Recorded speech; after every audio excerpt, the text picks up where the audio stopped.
I tell you, I don't know.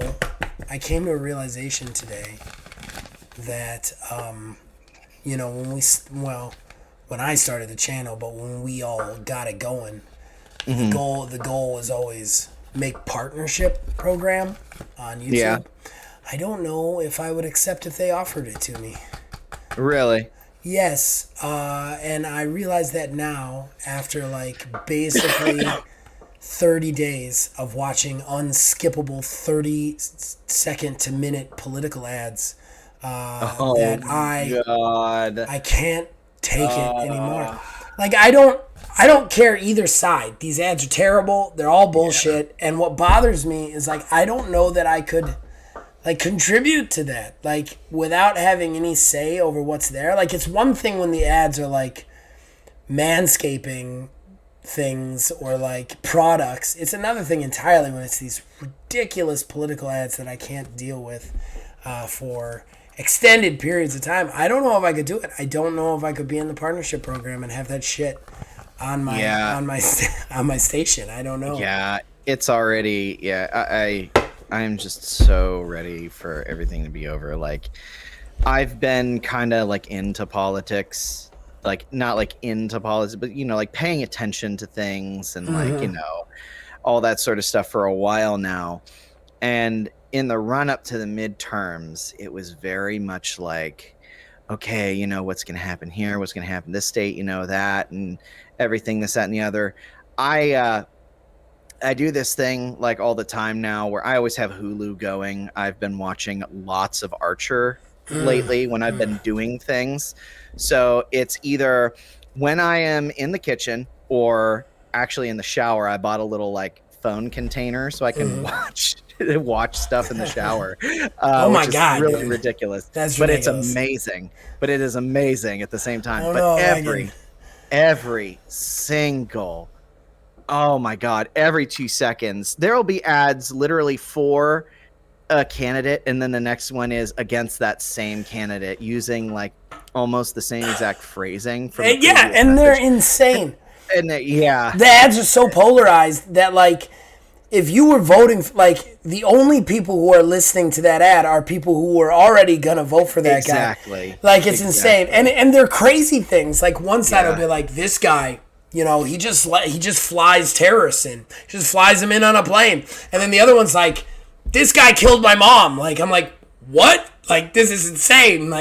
And then the ones that get me are the ones where they're supposed to be positive, and it's this person's a person for the people, and it's showing the people, and they're all smiling normal people, they're me, and it gets to 4 or 5, and you don't know how casting, maybe casting was sleeping that day or something, and they let this guy slip in, but it's always a dude that is anywhere between the age of 35 and 67, and his hair is disheveled, and he's scowling, and he's got jowls, and he looks like he has killed, and he will kill again, and you're and then it goes back to somebody else that's just blonde and smiling, and you're wait.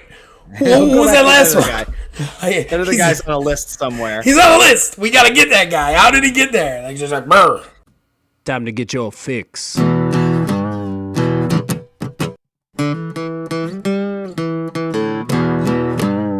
It's a horrible gaming podcast. It's not good. It's not great. Horrible gaming podcast. It's not even what you would call fair. It's really not that good.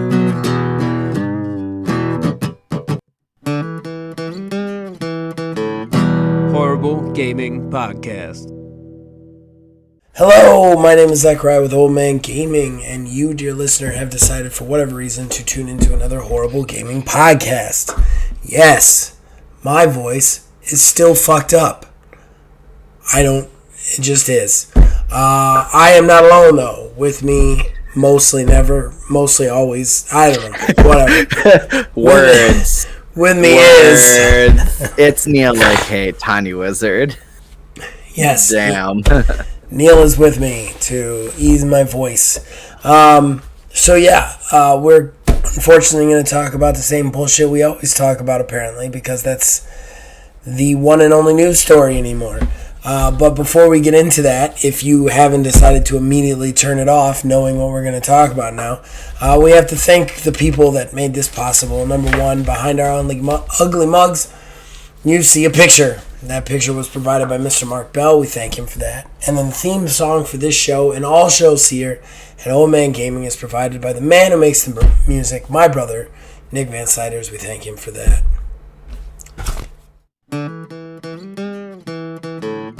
Horrible Gaming Podcast.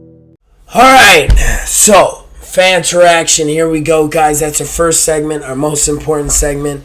What is fan interaction? We read out your comments on the YouTubes, on our Discords if you make them, and anywhere else we see them. So this week we have 4 comments, and here we go. First and foremost, well, let me make sure we only have 4 comments. Newest first. There we go. Yes, 4. Said with such confidence. Such confidence. Hey, again, our mission statement: quantity, not quality. Danny Wharton. Nice to hear from you again, Danny. Your poor voice, Zach. Hearts, crying face. Yeah, my voice sucks right now. It just does. I'm sorry, everybody. I'm trying to get it better. I'm trying so hard. I have so many projects I want to work on that I cannot work on because my voice sounds like this. It is infuriating. Moving on. Xylem66. Phil Spencer is Uncle Capitalism. Funny you mentioned Phil. We're going to be talking about him. We're going to be talking about him today, man. And some more bullshit. Then we move on to William Owen. Hi! Exclamation point. Yes, indeed. On Twitter. I mean, yeah, there's also nice people, of course. But it's just not worth it to me. The negative are just too high for the positive aspects of it. Anyway, okay, before we continue, I want to respond to that. I completely agree with you, Will. Great move not getting on Twitter. I don't disagree with you. If you could stay off Twitter, stay off Twitter. I just wanted to shout out a pocket of positivity that I found that is awesome.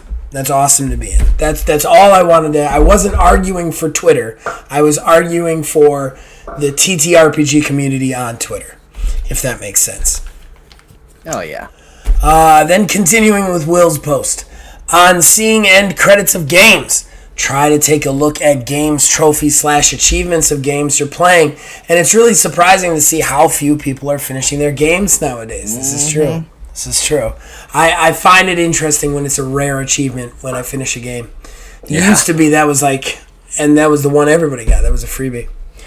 The Metaverse. Laughing face, laughing, crying face. I mean, who doesn't want companies to have more avenues to sell you crap? Who doesn't want to do remote work with a shitty headset all day? I mean, come on, Metaverse for the win. Right. It's just a gimmick. It's all it is. It's just terrible, and it's a terrible gimmick.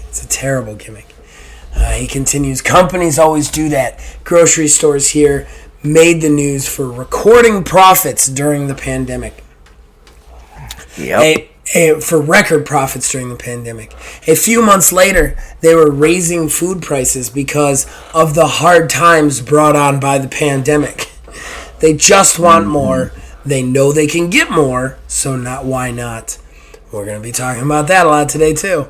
And not only do companies own everything, you don't even own your games anymore. Not really. Not really. We've talked about that many times. I really despise people putting spoilers in their thumbnails on YouTube. What a dick move it is. But I'm sure it's getting them a view, so I guess they win. Cheers. Yeah. Thanks for the show. #podcast. That podcast. I love the podcast. The side of a potato. Go ahead. You were gonna say something. Yeah. What I was gonna say is, I can't remember if I had mentioned about it or not. I think I did, about like the spoilers that have been coming out with God of War. That's like it's stuff just keeps getting ruined for me. Left and right, because I have made the unfortunate decision to try to keep up with information about that game.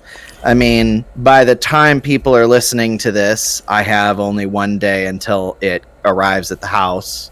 And by the time it's being watched, it will already be at my home. But I mean, even still, you know, after install time and, you know, everything, this, that, and the other, I won't even be able to touch it until Saturday morning. So, I mean, even when you have a game, it's still, you still have to like dodge that sort of stuff. And I feel like that's like a symptom of like AAA gaming now too, is like the spoilers and everything everywhere. Cause like there are a subsect of people, you know, to go back to what was previously said about people not finishing games, who will play through a certain amount of a game and then, oh, okay, well, you know, I don't think I'm going to finish this, so I'm just going to watch and see what happens up at the end of it. So, like, there's this hunger for that sort of content, and as a result, with algorithms and everything being the way they are on, like, YouTube and everything like that, people who just don't have the time get that sort of stuff ruined for them. Yeah.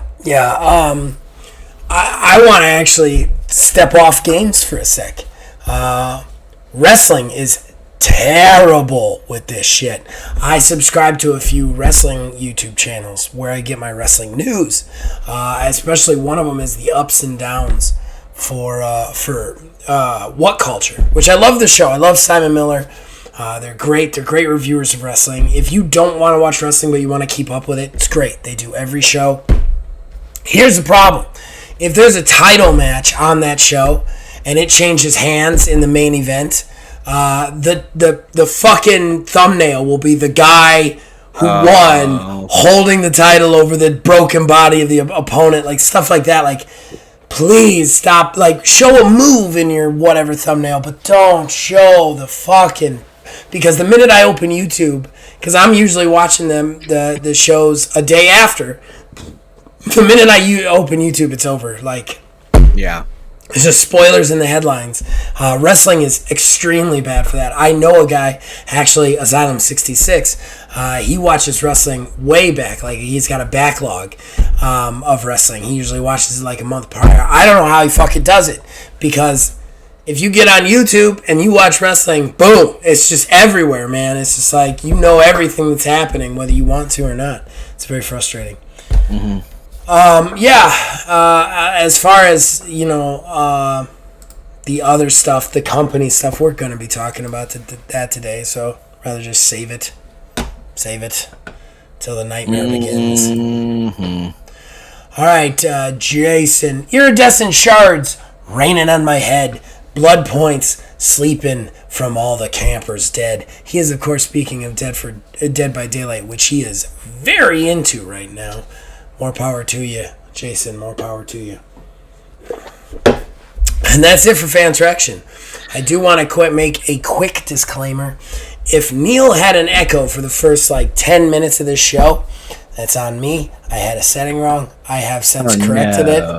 But he won't have an echo anymore, or he shouldn't anyway. I was recording you twice by accident with two different devices. It was because I was recording...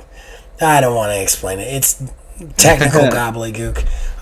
It was a setting I had set from a previous video that I forgot to change for this one. I apologize. His audio should be fine now. All right.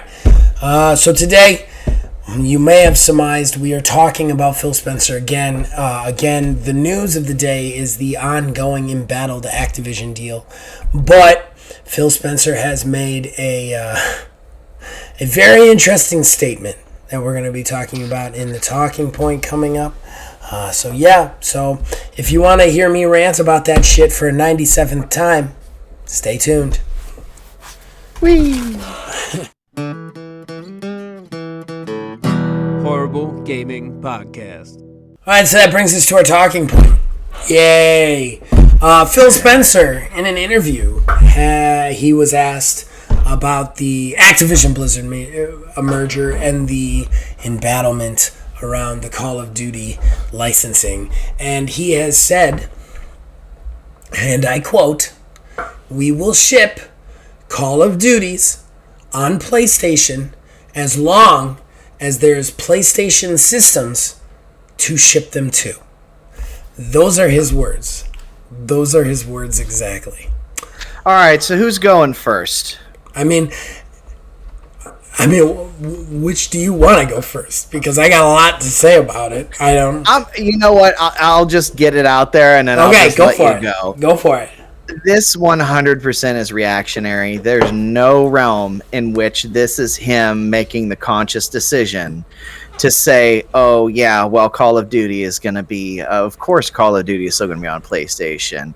This is my guarantee to you, because it was about a year ago, whenever this was all announced, that it's like, well, we're going to reevaluate the partnership and see, where everything is, but the current contract still stands, but after that, we'll see what's going on. This isn't some big news announcement. This is him trying to get away from all the scrutiny from the government with this deal going through. And it's not just the U.S. government now. Other governments are starting to look at this, and it's like more and more of an antitrust issue. If he wanted that to be the original plan, to be what it was from the get-go, which again, I don't know why he wouldn't have, as you have mentioned, we have mentioned many times, why not just, charge them a fee to have a game on their console, and they, give Microsoft a cut of it. That's what they're looking at now, but they're like, oh, well, yeah, of course, yeah, that's always the plan. This is my pledge to you, the gamers, because we love gamers. No, you are just covering your own ass to make sure that this deal goes through. Because at this point, I would love to see what would happen if this deal falls through after everything they've tried to line up, this, that, and the other. And I also wonder if they're trying to leverage this deal going through as like another reason for them to get away with raising the price of Game Pass, because then they can say, oh, you see all this Activision stuff? Oh yeah, Diablo 4? Yeah, that's on Game Pass now, but I mean, we just did all this, so you guys are gonna have to give us an extra $3 to $5 a month for this subscription. So yeah, I think this is him basically kind of just blowing smoke and covering his ass. So I'm gonna follow up. I agree with you, just about everything. I think that the Game Pass thing that's already what they're doing. That's already what this is all going to be on Game Pass. That's already how they're going to justify Game Pass, is how much is on there. As far as them making this promise, and I have something really kind of tinfoil hatty to say, but I'm going to save that to the end. As far as them making this promise, it's the equivalent of the guy in the cell phone store when you ask if the phone has an app and he goes, yeah, I think so.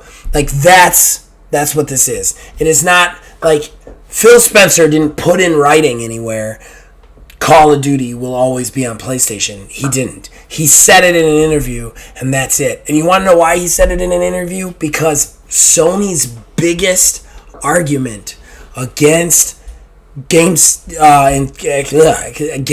this merger right now is Call of Duty becoming exclusive on Xbox as a franchise, because Call of Duty makes that much money.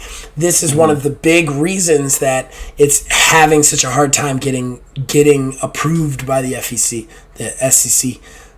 I'm not saying the right initials. You guys know what I mean.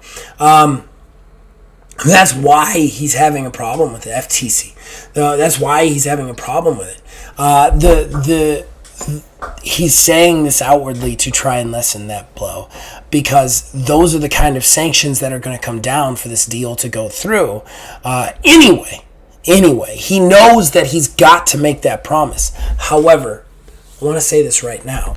That promise is as good as the fucking paper it's printed on. He can do whatever he wants with it once he owns it, and he can, no matter what he signs with the Trade Commission, no matter what he signs with Sony, there's going to be an expiration date to it. There has to be, because that's how contracts work. Contracts don't work in perpetuity forever. There's always an end date, and he's going to put an end date in there, and the minute that end date expires, it's going to go away. the other thing is, he doesn't really care if it goes on Sony or not. Like, he has it on Game Pass. That's the whole mentality of this is not about the Xbox Series X versus the PlayStation 5, and that's the problem. PlayStation 5 is trying to beat out the Series X. Phil is just trying to have Game Pass be the most powerful provider of games. That's what he's doing.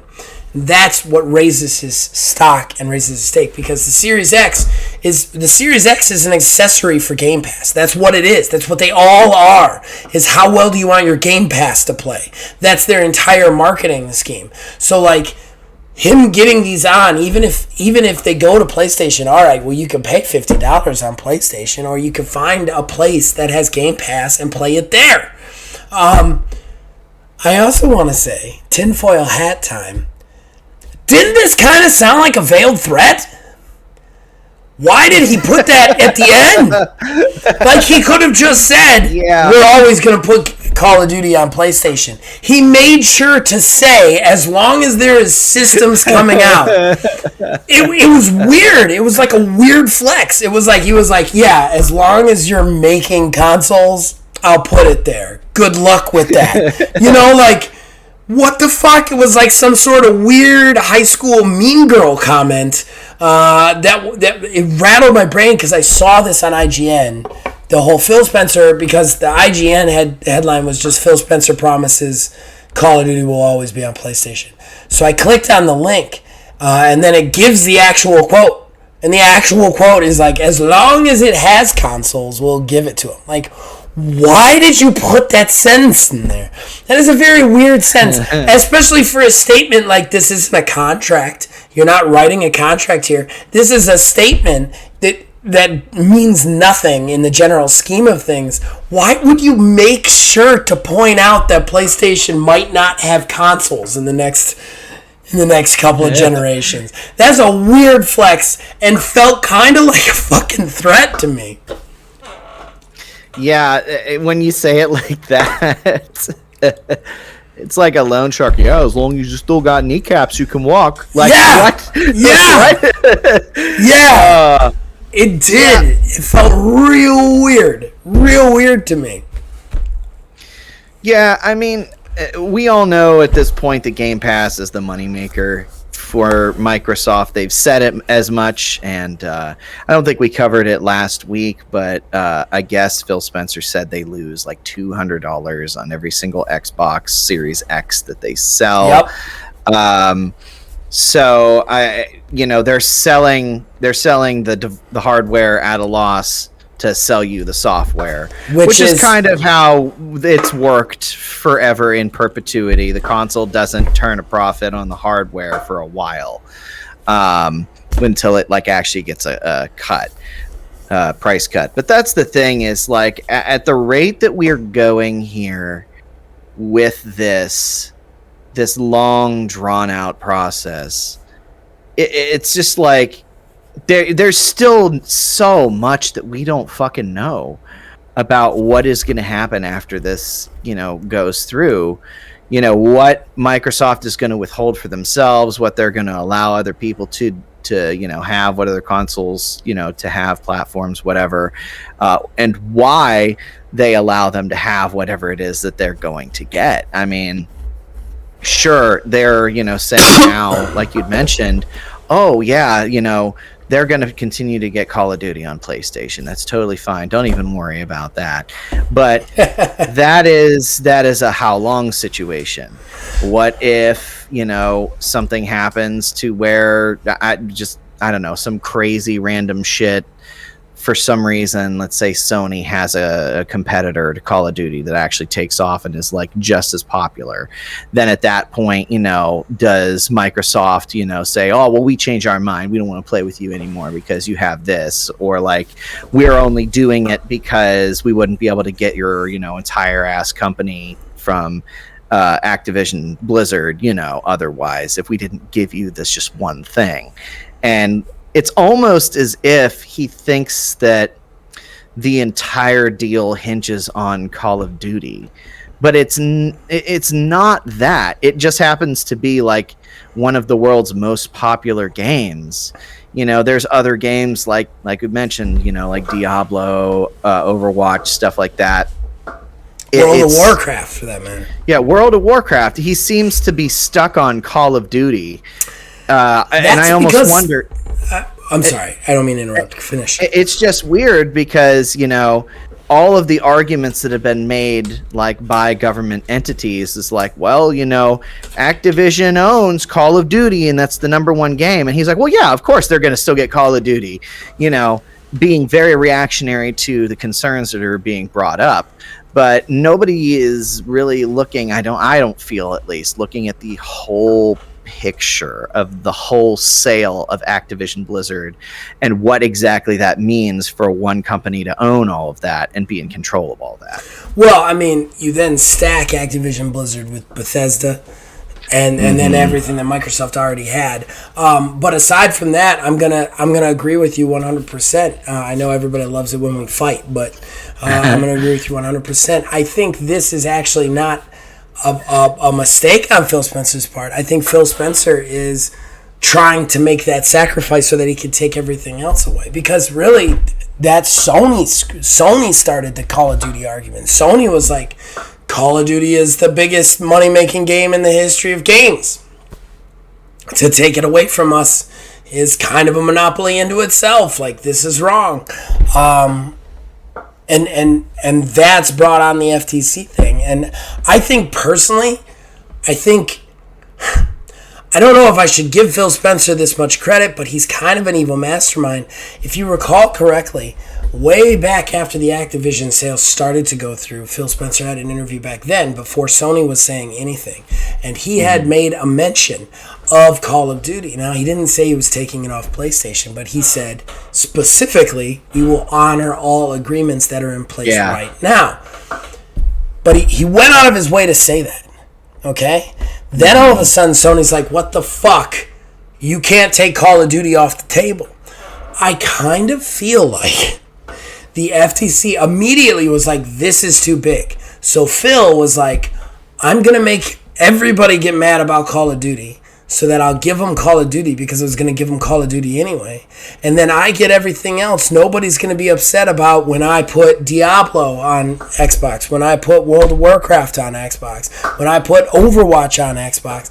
I think this was all like a ploy by him he's just outplaying the competition at every level. And I want everybody to understand he's a piece of shit. I don't like him. I'm not giving him props. I'm saying that, like, this is the evil shit he's doing right now. I think he's set up Sony again, and Sony has taken the bait, and now we're in this position where it's going to come down the pipe where it's going to be like, well, the Activision sale went through, but Phil signed a contract that makes Call of Duty on Sony games for the next 50 years or something like that. And then it's like, okay, but what about the other ones? Hearthstone, right. Like shit like that. Like, do I have to have a Microsoft account to get Hearthstone now? Like stuff like that they can just slowly pull into their own medium. Or even if they don't pull it in, they're making money off of it. And again, this is all about market saturation. And if you really consider market saturation right now, Xbox has already won the fight. Their games, the games that make them, almost every game on the market makes them something. Mm-hmm. Whether it's from their involvement in Game Pass as a third party, whether it's from Microsoft just outright owning them, there is some amount of money going to Microsoft from like all the games. It's crazy. And when you consider that, I think that's always been the goal. And I think when he gives up Call of Duty, he's going to do it again. He's going to look like a saint, which is what Xbox and Microsoft and Phil Spencer has been so good at doing since he went in there. He's going to look like a saint. Sony's going to look like assholes. And he's going to get everything else that he wants. Yeah, and we go back to like what we mentioned about here with Game Pass. there was much to do about, some information that came out previously this week too, about how like Game Pass has kind of not really been growing in subscription numbers. Basically, they have who they have, who's basically all going to get it at this point.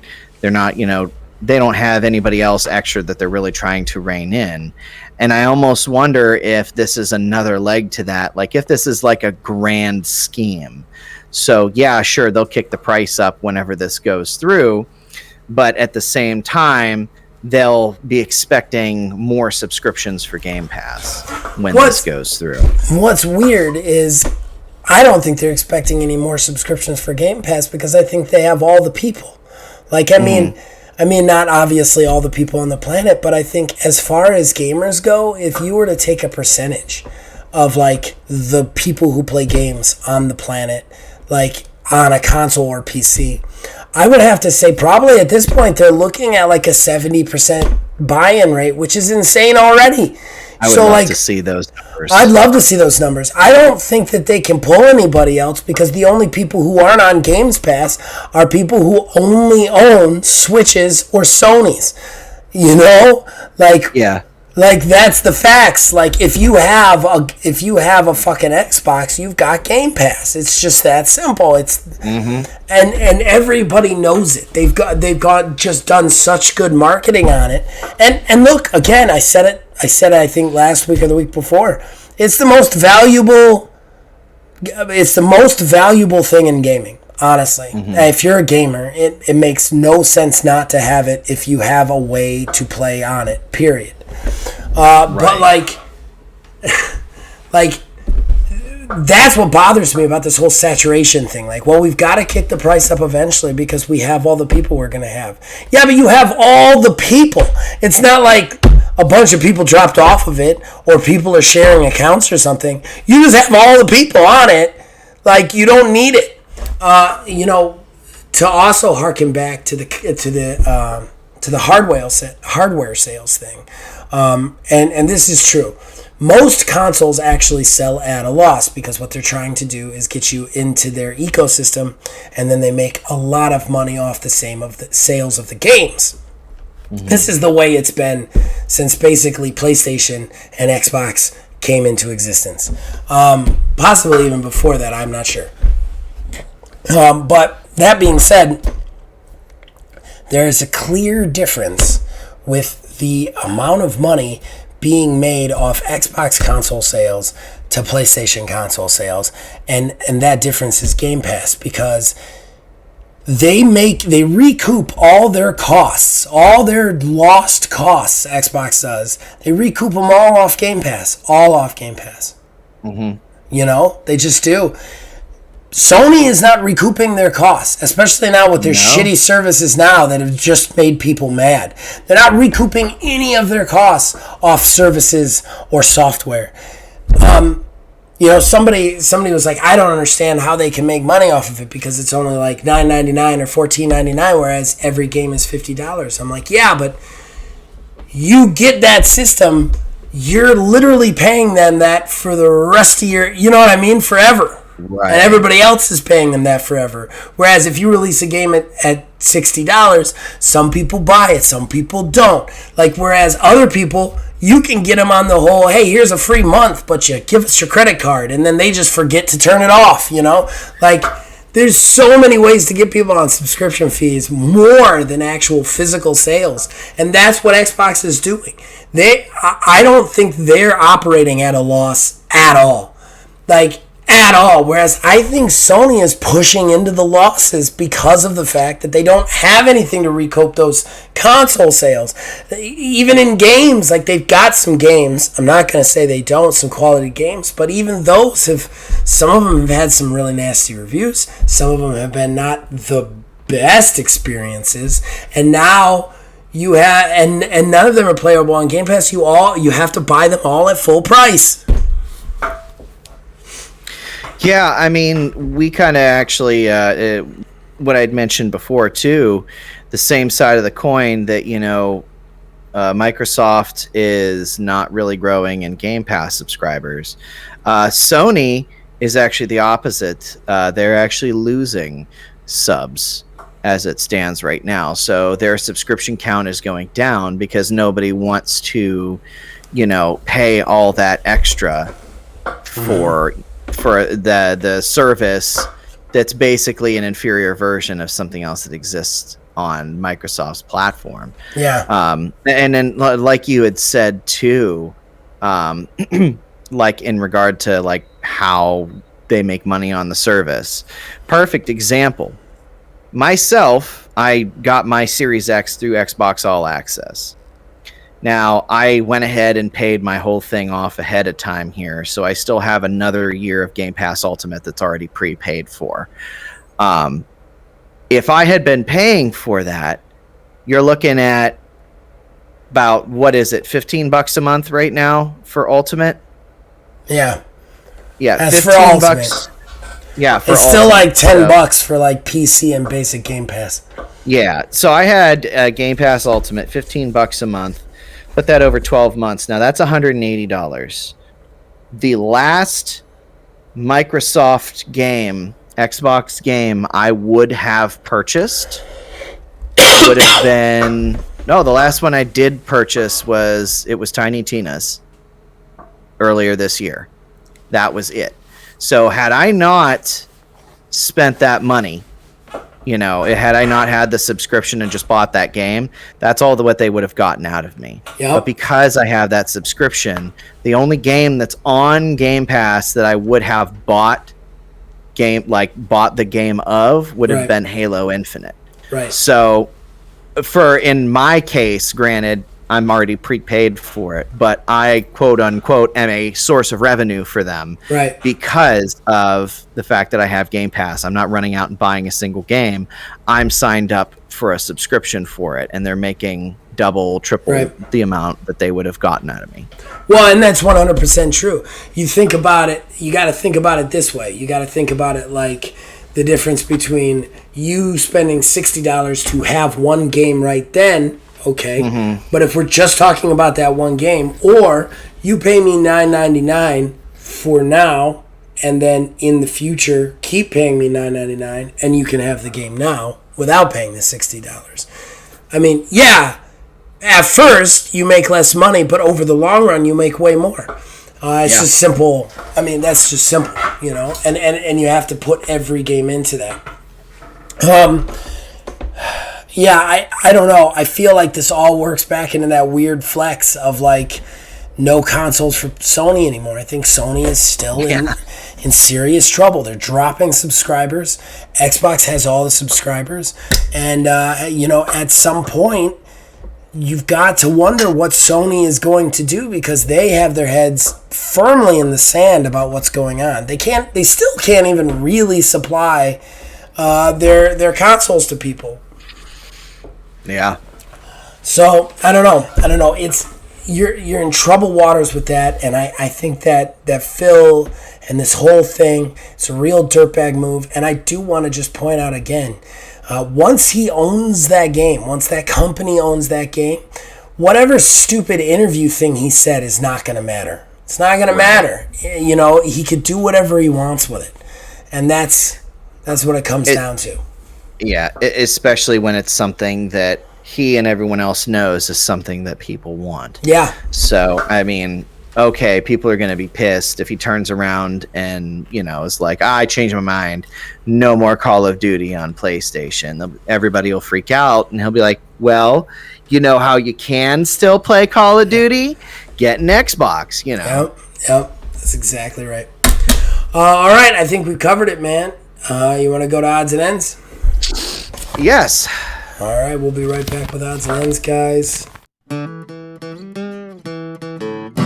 Horrible Gaming Podcast. All right, so that brings us to our final segment, odds and ends. That's where we collect smaller news stories that we want to tell you about that don't necessarily deserve a full talking point. I only have 2, and Neil's got 6, so I'm just going to get mine out of the way. My first one's the shitty one. And it's not necessarily game-related, but we kind of referred to Metaverse earlier, and this is a real bummer for a lot of people out there. It looks like Meta, the rebranded company name of Facebook, basically, is looking to lay off probably the biggest amount of employees that a tech company of that size has ever laid off before. Looks like something like 86,000 worldwide, and it looks like and it looks like these layoffs are going to hit on the 9th. So all of them will have a ton of time to play Sonic Frontiers, but it is looking a little rough for Meta and the Metaverse. This kind of move also doesn't really inspire faith, which is something that they've really wanted, is like buy-on rates. Why am I going to run out and buy a $400 Quest so that I can play checkers online when the company's not even going to exist in a few years? So, I don't know. Yeah, it's just VR, metaverse, everything like that. It's very cost prohibitive. Yep. And it's all up to the consumer as to whether or not it's actually worth it. There's not like a lot of evidence to point to and say, see, it's actually, super worth it in like all cases, like PSVR, $550. It's coming out February 22nd.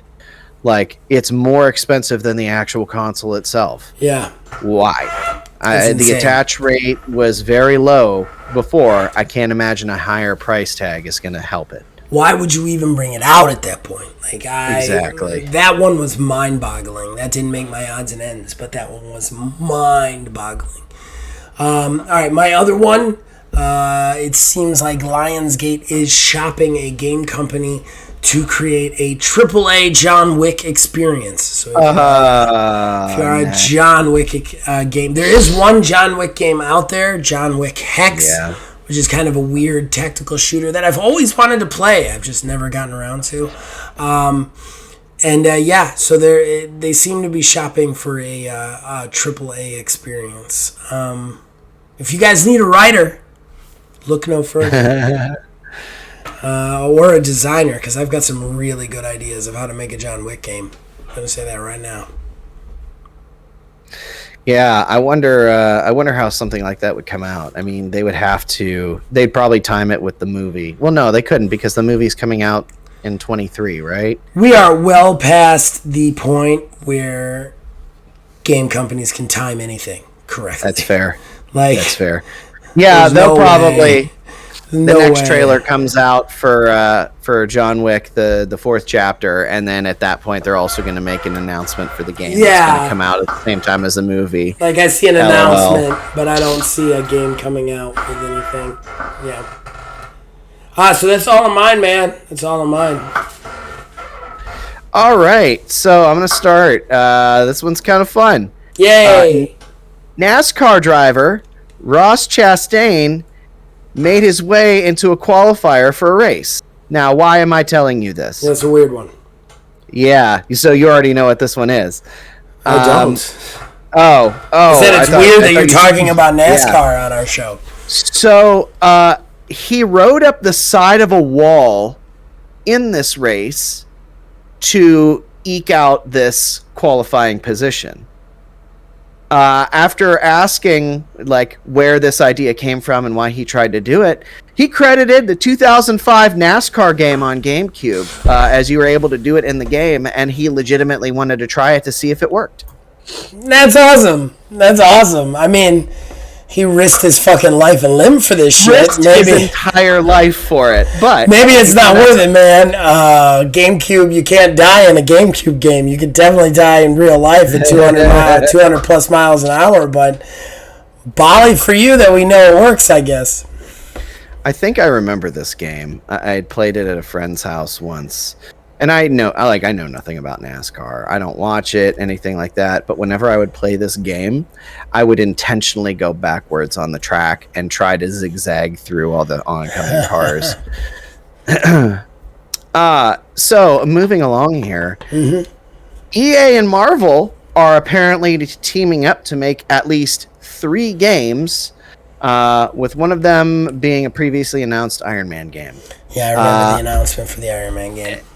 Yeah, the other 2, who knows what they are, who knows what it's going to be.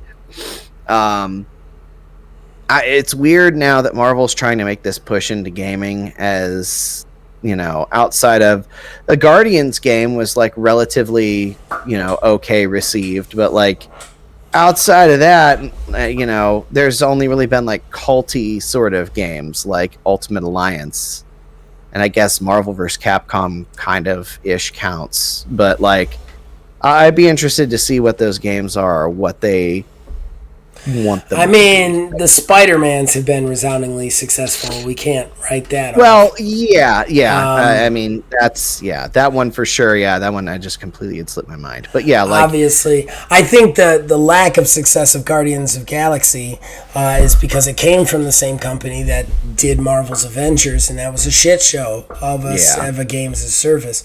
So I think that turned a lot of people off before they ever had a chance to really play the game. Yeah, that is fair. I mean, people actually did really like the game. So I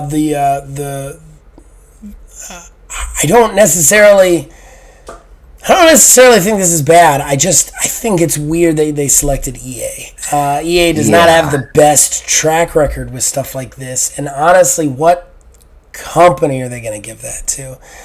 Those two, which makes me also very nervous. Is this...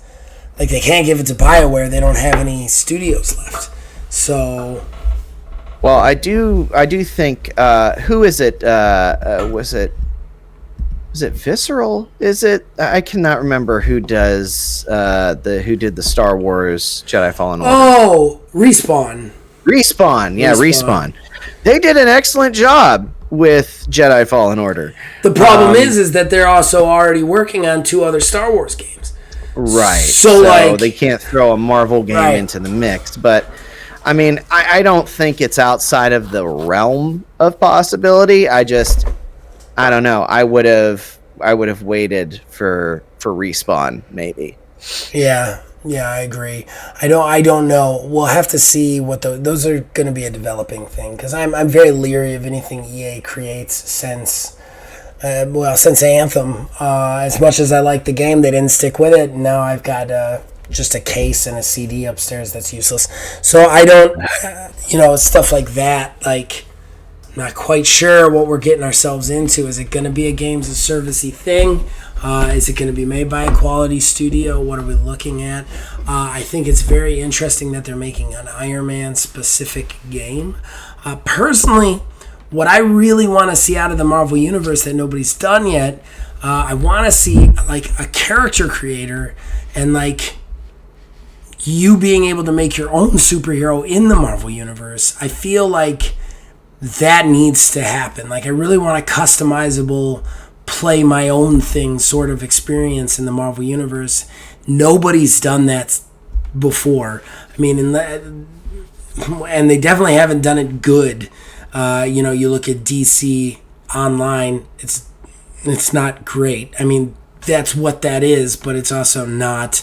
And then there's been a couple of like X-Men games, but like I really want to see like a AAA experience, not an MMO, that is like create your own superhero in the Marvel Universe, interact with other superheroes, find supervillains, stuff like that. I think that would be a really cool experience.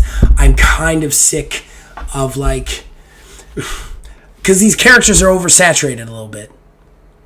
Like, I think we can all agree on that, right? Like, not to hang up on this odds and ends, but like, Thor has had 3 movies, like 6 if you count the Avengers. Same with Iron Man, same with Captain America. Like, all of these guys have been in all of our media, everywhere. That doesn't make us not like them. It's just, do we also need 6 games about each one of them?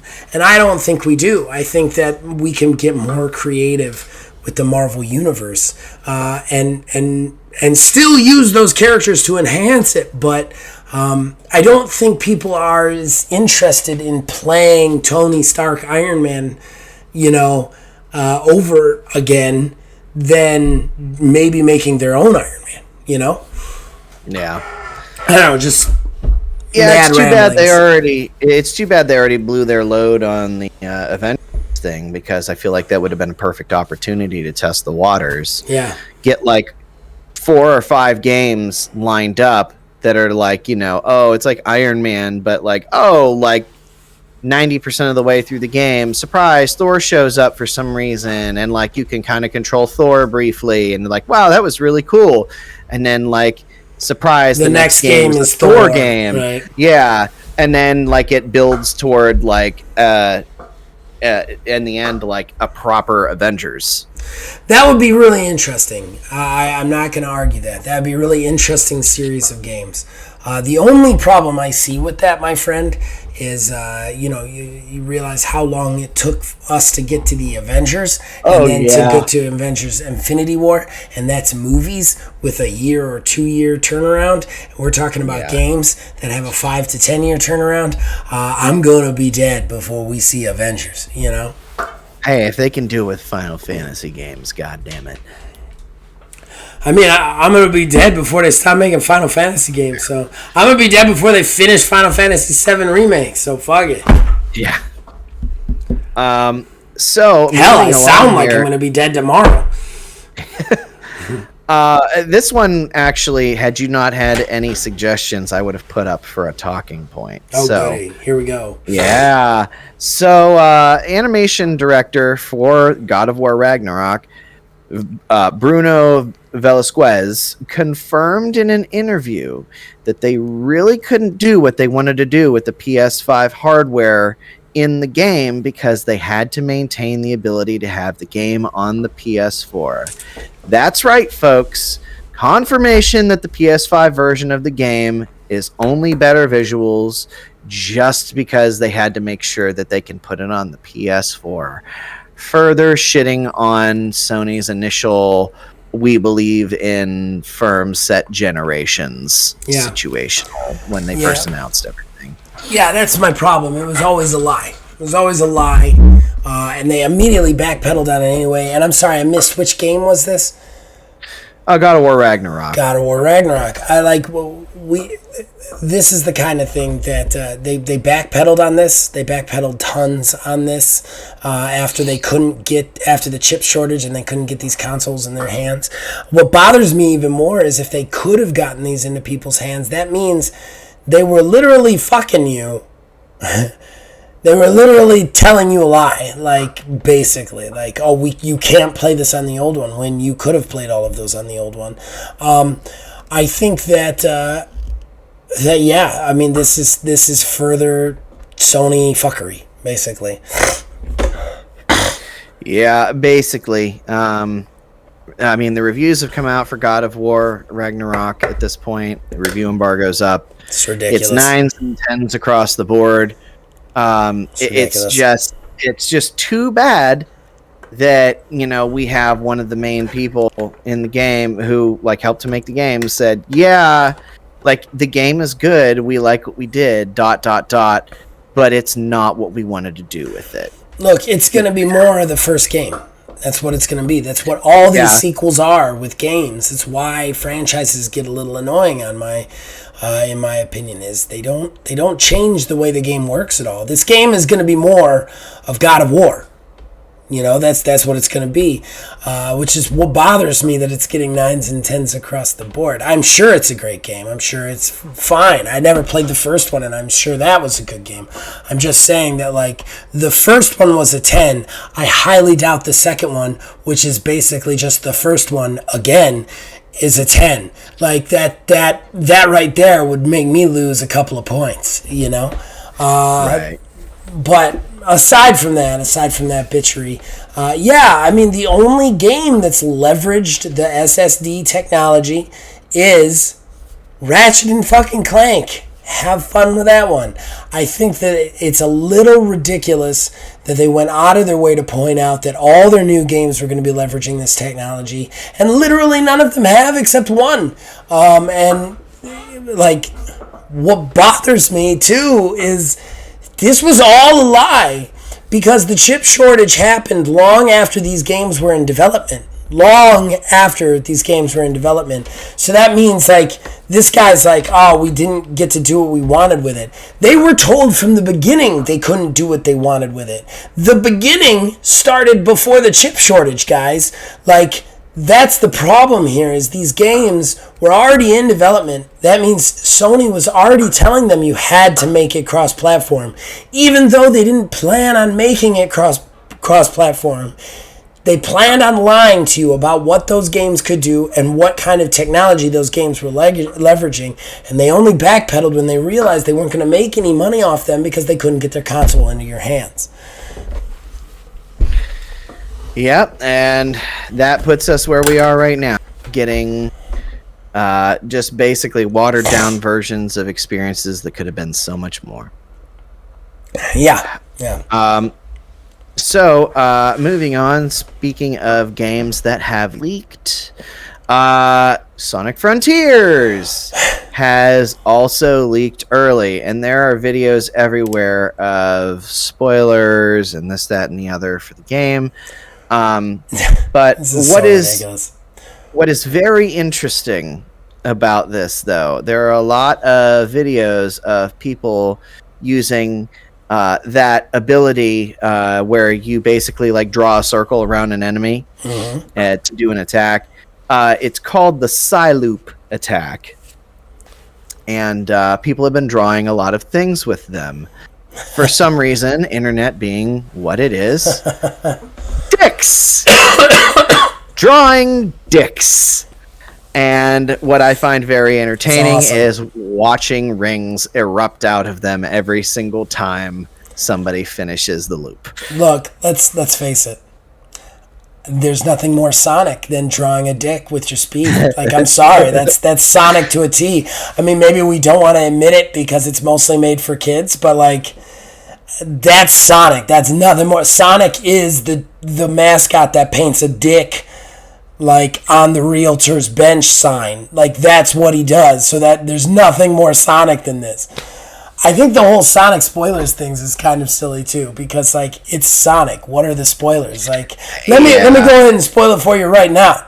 He rescues his friends, he fights Robotnik, and he wins. At some point, Super Sonic will be in the game. He will also go fast. We're done here. We're done here. Going fast isn't necessarily a spoiler, though, because who knows? Where sometimes. Oh, that's true. There was the Unleashed, where half of the game was literally not going fast. No, that game. Don't get me started on that game. Moving along. I don't want to know what happens in Sonic Frontiers. It's so ridiculous. I'd be like, there's spoilers for Mario Odyssey out there. He beats Bowser, right? Like, that's what he's done in it's the ending of every Mario game from this now to the beginning of time. Is every mascot game ends the same way. The mascot wins against the same bad guy they fought through the entire series. Like, so I'm just gonna diverge very briefly on that because it is actually kind of fun what they do for the end of the game. It's a little bit different. You've seen the end of the game for Sonic Frontiers already? No, not Sonic Frontiers, Mario Odyssey. Oh, okay. Yeah, I haven't played that one. All right. Yeah, Mario Odyssey. The end of it's really fun what they actually do. Still, you know what I mean, right? But I know. You get my point. Yeah, there's like, one thing for spoilers for God of War Ragnarok or Horizon Zero Dawn. It's another thing entirely for spoilers for Crash fucking Bandicoot or some shit like that. Right. Like, it's like, let me guess, he jumps on the bad guy's head about 3 to 8 times and then the game ends. Okay. So we finally got an update on Fable. Yay! Oh, good God. Yeah. You know, you want to know what the whole update was? They hired someone, didn't they? They hired a writer. Well, yeah, they did that sort of stuff. But no, when asked about it, Matt Booty said, "Yeah, everything's going good." That was it. He did mention that he really wishes that he could show more, but he just can't. He just can't show us anything at all, but he promises it's going to be really good. You remember when this game was supposed to be out in 2022? Mm-hmm. Yeah. You know what he should do from now on when he's asked Where's Fable? He should literally just give the finger gloves and like wink at him, finger guns, and just wink at him. You know, like just like, hey, where's Fable? Ha ha, and then just like walk away. Like, because, like, why are you even asking that fucking question? They're still hiring staff. They're literally still hiring staff for that fucking game. At the rate that we're going, we're not seeing this game before 25. I will be dead. I'm not going to see Fable. It's on the Zach's dead already list. Zach's dead already. It's right there next to Elder Scrolls 6. I'm not seeing it. I've come to terms with that. I will be dead. They don't actually exist. They're not real things. Well, you actually just gave me my perfect segue into my last one.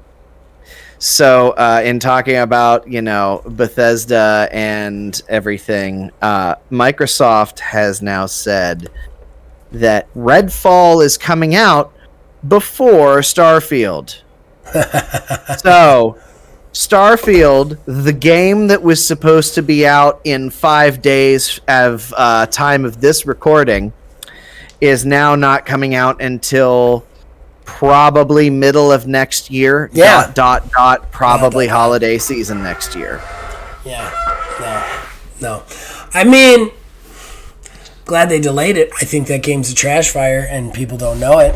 But at the same time, I think it's Cyberpunk. I think it's Cyberpunk all over again. I've said it repeatedly. I said it. It's Cyberpunk. It is a lot of lies. That is what that game is. Listen to me, dear viewer or listener.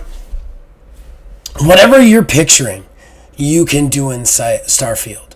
Whatever you're picturing Starfield is, it's not that. It's not gonna be that. It's gonna be 15% of that. What's going to happen is you're either going to purchase it right away and be very upset, maybe demand a couple of refunds that you never fucking get, and then walk away from it only to have assholes tell you a year later, oh, it's good now.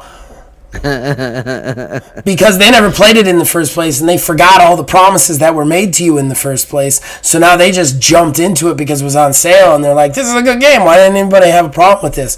Oh, they had a problem with it because they were fucking lied to for fucking 5 years. That's what Starfield's going to be. So you're in those two classes, man.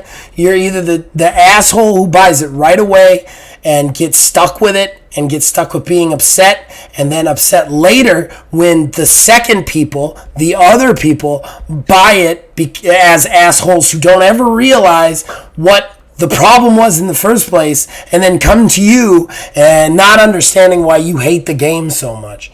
So... pick which asshole you want to be. But either way, that's what Starfield is. Okay? Get that in your heads. Basically. Mm-hmm. It's... Redfall looks a lot more interesting to me, too. Not gonna lie. Say what? Redfall looks a lot more interesting to me, too. Like Left 4 Dead with vampires. Like, I'm... Yeah, I'll be interested to see how that turns out. But that is it. That's all I got. All right. That's all she wrote. Let's wrap this shit up. I'm going to get to sleep. I'm going to go bed. Go beddy bed. Daylight savings time is kicking my ass. You gained an hour this one time. I know. It's your fucking problem. I got extra sleep last night. Yes. Well, no. You know why I was late getting onto this recording? We'll just tell you right here and now why I was late getting on. You weren't late, actually. You were on time. We've just been doing it early so much. I was not upset with you at all. I want to clarify to everybody because your tone made it seem like I was upset with you. I was not upset with you. I gave no anger towards him whatsoever. I in the middle of the night last night, it was about 2 in the morning or so, and honestly it was all such a blur. I can't tell if it was the first 2 in the morning or the point after the clocks have rolled back and we've hit the second 2 in the morning. I was awoken by my wife shuffling around and just kind of like moving things around. I'm like, what in the world is going on? Well, I ask her what's going on, and she tells me that the dog puked everywhere underneath our bed because that little shit dick ate all of our Halloween candy that was left over earlier in the day. Is he okay? Because that shit can kill a dog. He is fine. He is fine. He has an iron stomach somehow, or at least is like impervious to such things. He one time ate literally 24 double chocolate chip cookies and was man, that's impressive. He's not dead. Yeah, had the shits and the pukes a lot, but yeah, he did that in the middle of the night. And of course, it was way under the bed, and I'm not pulling the entire bed out from under the wall to get the steam cleaner out and everything at like 2 a.m. So we have a handheld steamer. I just picked everything up that I could and did a quick handheld steam and got through the day. But when I came home from work today, I had to literally tear out half of the furniture in the bedroom. Oh my God, that must to have steam so clean bad. the carpet underneath because of where it was. Oof. It was horrendous. It was horrible. And I hated every second of it. Oh my God. The dog is fine. He's just a fucking idiot. Okay. Well, I don't know what to say to that. The whole reason I'm even telling you that. Oh, that's right. I'm tired. I'm tired because I was interrupted. And my brain thinks it's 11:52 right now. I had a nice day. It's a rare nice day for me. I can't thank God for that. Yeah, I had a nice fire outside. I got my hair cut. I cleaned off the leaves off my roof. Oh God, I had to do the leaves the other day off the roof. Yeah, I almost died. I almost died doing the leaves 2 times over in my fucking yard. So many of them. Oh God. I just mulch them up. I don't even rake them. I know you keep saying that. It makes me so mad. Just when I talk about the leaves in my yard, just don't fucking say anything. It makes me more mad than when you miss sessions of this. When you're like, I don't rake the leaves. I just mow them. I want to come to your house and I want to smack you. Why? I want to clean your leaves. It's so bad. No, I don't know. It's not bad. It's the opposite of bad. It is good. All right, we'll be right back with shameless self-promotion, and then we're going to wrap this up. Horrible Gaming Podcast. All right, so that brings us to the end of the show and the shameless self-promotion that comes with it. Neil, anything special you want to plug? Not really outside of this podcast. I mean, there is Upper Hand, the wrestling game that we're doing. We've had to take a break from that though because it's back. It's back for a little bit. Is dead. Oh, it's back for a little bit. So I just didn't know with the timing of release of episodes and your Brillo pad voice. Look, I had 3 episodes and we were in the middle of a show and I took 2 weeks off hoping my voice would get back.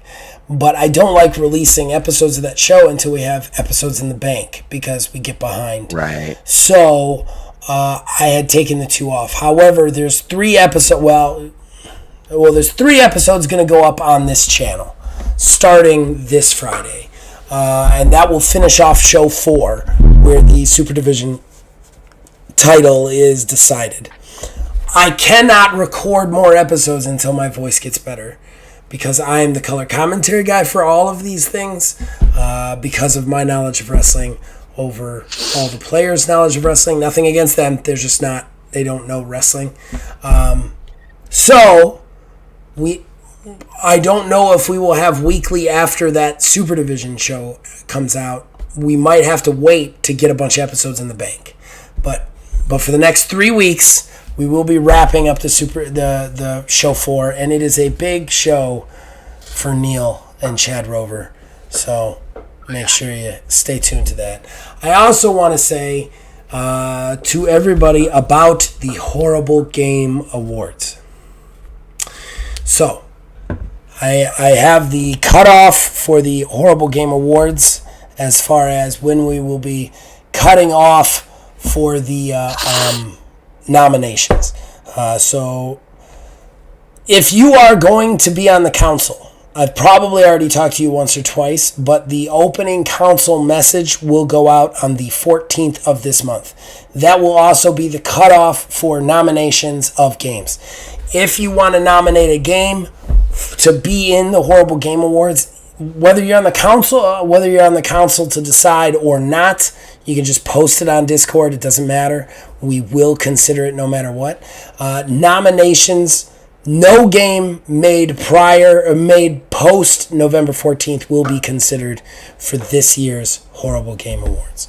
If you are going to end up being in the council for deciding the awards, you will be getting that message on the 14th of this month, and then you will have all the way up until the 27th to get your nominations list together. After that, we will take 1 week to vote, and then there will be then we will start working on putting the show together, and then most likely the show will come out like last year, sometime either the week before. I think it's usually we do it the week before Christmas. Yeah, remember. Just because of like holidays and everybody's stuff. Yeah. Plus, we've also got to do the other New Year's shows that we do, which is we did the prediction show. We got to get Phil Billy on to do the prediction shows, see who won that one, and give our new predictions. And didn't we do another show with him about like future years or year in review or something like that? I can't remember. I feel like we did 2 shows with all 3 of us, and then we did the Horrible Game Awards. I just can't remember what the other one was. It's bothering me. I think it was like a year forward or something like that. Like so what games we're most excited about? Yeah, like most anticipated or like something along those lines. Yeah, that sounds right. But we got to get those shows too organized. But yeah, so if you're gonna be on the, I've already kind of decided on the roster for the council. You'll be getting your message through Discord. We do everything through Discord, direct messages. You'll be getting that message on the 14th, which will also be the cutoff. Nothing can be nominated past the 14th. Okay? And I am not going to do them all right now, but probably on the next show, which makes sense, I think, right? No, I should do them right now. For nominations, for the actual categories of what you can nominate for. These are the categories. Oh, Neil's face is going to freeze for a second, everybody. Sorry. There's no way I can avoid it. Okay. The nominations will... There's Best Single Player Game. This must have received a content upgrade or major update within the year, but games from previous years can be considered. There's Best Multiplayer Game, same thing. There's Best Narrative, that must be released in 2022. Best Performance, which is a voice actor or mocap specialist, and that must be nominated within this year. They must have done their performance within this year. Same with Best Soundtrack, as well as Developer of the Year.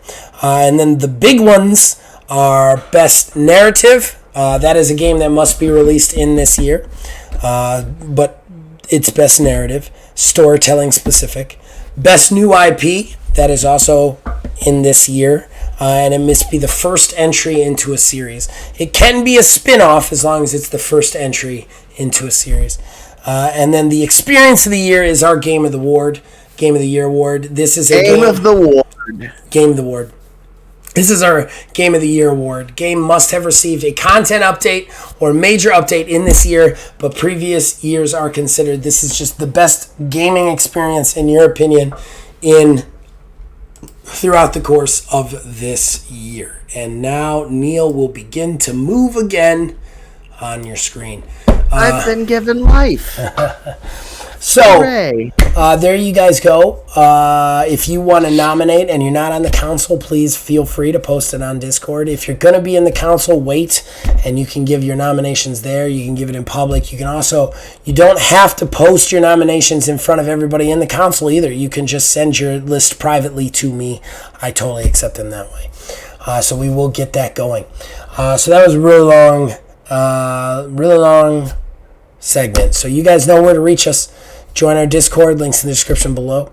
Facebook, Old Man Gaming DH. Twitter, Old Man Gaming 9. You can You can comment below. We'll read them out. And as long as you keep watching, listen, we'll keep making them. See you guys next week. I watched Trevor Noah, the Daily Show, right. clips and everything from that. And he had like one, I guess it's just primarily like a special in the run up to the midterms. And he was doing one about crazy attack ads. And one of them, it was just a snippet from it. And it was literally something like, babies in Wyoming need to watch their back. And it's like, babies.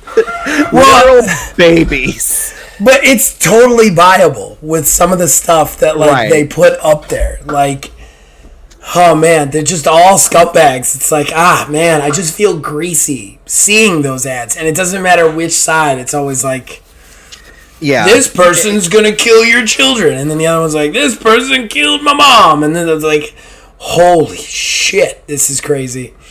And that's like Tuesday. We're not even doing our D&D session because of the midterms. Like, we literally just said we're just going to go over to the people who we do it with, and we're just going to be sad in their apartment and watch the results come through just so it's finally over. I'm going to watch Bachelor in Paradise like an American. That's what I'm going to do. And I'm not even going to fucking think about it. It's not going to change. It's like that Futurama skit where it's like Jack Johnson and John Jackson. It's like it's the same. It's the same scumbag. One of them is going to be in, and it's going to suck. Period. So I'm just going to watch. I'm going to watch some drunk younger people who are not emotionally mature try and deal with that without any social media or TV. That's what I'm going to watch. That's what I'm going to watch.